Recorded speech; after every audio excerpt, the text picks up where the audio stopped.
കൂടുതൽ വാർത്താ അറിയിപ്പുകൾക്കായി കൊച്ചി വാർത്താ ചാനൽ സബ്സ്ക്രൈബ് ചെയ്യുക.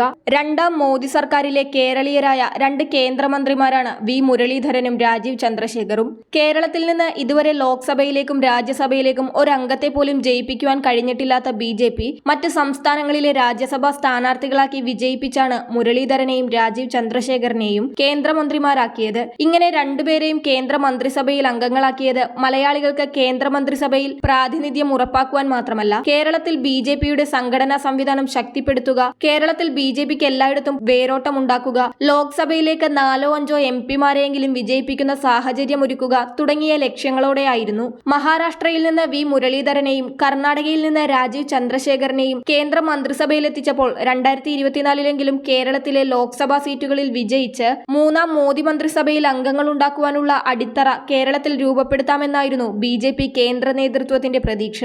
ഈ പ്രതീക്ഷ സഫലമാകുമോ എന്ന് നടക്കാനിരിക്കുന്ന ഇലക്ഷൻ തെളിയിക്കും. കേന്ദ്ര മന്ത്രിസഭയുടെ ഭാഗമായ വി മുരളീധരനും രാജീവ് ചന്ദ്രശേഖറും ഉൾപ്പെടെയുള്ള 7 പേരെ രാജ്യസഭയിലേക്ക് വീണ്ടും പരിഗണിക്കില്ല എന്ന തീരുമാനമാണ് ബി.ജെ.പി. നേതൃത്വം ഇപ്പോൾ കൈക്കൊണ്ടിരിക്കുന്നത്. ഈ ഏപ്രിലിലാണ് ഇവരുടെ മന്ത്രിസ്ഥാനത്തിലുള്ള കാലാവധി അവസാനിക്കുന്നത്. രാജ്യസഭയിലേക്ക് പരിഗണിക്കാതെ വി മുരളീധരനെയും രാജീവ് ചന്ദ്രശേഖരെയും ഈ ലോക്സഭാ തിരഞ്ഞെടുപ്പിലേക്ക് മത്സരിപ്പിക്കാനാണ് തയ്യാറെടുക്കുന്നത്. ഈയൊരു തീരുമാനത്തിലൂടെ കേരളത്തിലെ 2 കേന്ദ്രമന്ത്രിമാരുടെയും പണിപോയി എന്ന സ്ഥിതിവിശേഷമാണുള്ളത്. കേരളത്തിലെ ലോക്സഭാ ഇലക്ഷനുകളുടെ ഫലമെടുത്തു നോക്കിയാൽ ബി.ജെ.പിയുടെ കോളം ഒഴിഞ്ഞുകിടക്കുകയാണ്. കേരളത്തിൽ താമര വിരിയാനുള്ള സാധ്യതയില്ലെന്ന് India today C voter survey ഫലം പുറത്തുവിട്ടിരുന്നു. ഇതിൽ നിന്നും ബി.ജെ.പി. സ്ഥാനാർത്ഥികൾ ലോക്സഭാ ഇലക്ഷനിൽ നിന്ന് വിജയിച്ച് എം.പി. ആകാനുള്ള സാധ്യതയില്ലെന്നാണ് അർത്ഥമാക്കുന്നത്. സുരേഷ് ഗോപിയുടെ സ്ഥാനാർത്ഥിത്വം താമര വിരിയിക്കുമെന്ന ചെറിയ പ്രതീക്ഷയുണ്ടെങ്കിലും വി മുരളീധരനിലൂടെയും രാജീവ് ചന്ദ്രശേഖറിലൂടെയും അത് കേരളത്തിൽ സാധ്യമാകില്ല എന്ന നിഗമനമാണ് മറ്റു മുന്നണികൾക്ക്.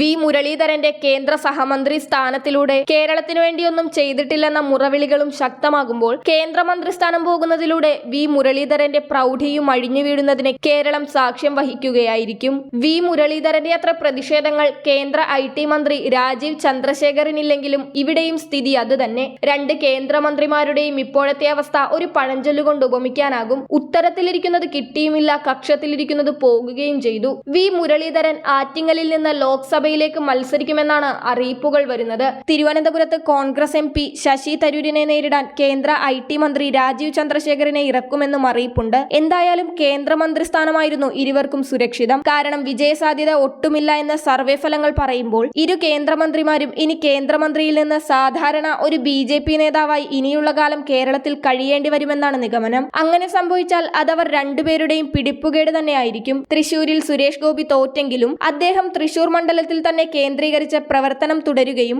രാജ്യസഭാ എം.പി. എന്ന നിലയ്ക്കുള്ള വികസന ഫണ്ടുകൾ തൃശൂരിൽ പ്രയോജനപ്പെടുത്തുകയും ചെയ്തിരുന്നു. തൃശൂർ മണ്ഡലവുമായി അടുത്ത ബന്ധം തുടർന്ന സുരേഷ് ഗോപിക്ക് അവിടം വിജയിക്കാമെന്നൊരു തോന്നൽ പൊതുസമൂഹത്തിൽ ഉണ്ടാക്കുവാനും കഴിഞ്ഞു. എന്നാൽ കേന്ദ്രമന്ത്രിമാരായ ഇവർ രണ്ടുപേർക്കും ഏതെങ്കിലും ഒരു മണ്ഡലം കേന്ദ്രീകരിച്ച് വികസന പ്രവർത്തനങ്ങൾ കൊണ്ടുവന്ന് സുരക്ഷിത മണ്ഡലമാക്കി മാറ്റിയെടുക്കാൻ കഴിഞ്ഞില്ല.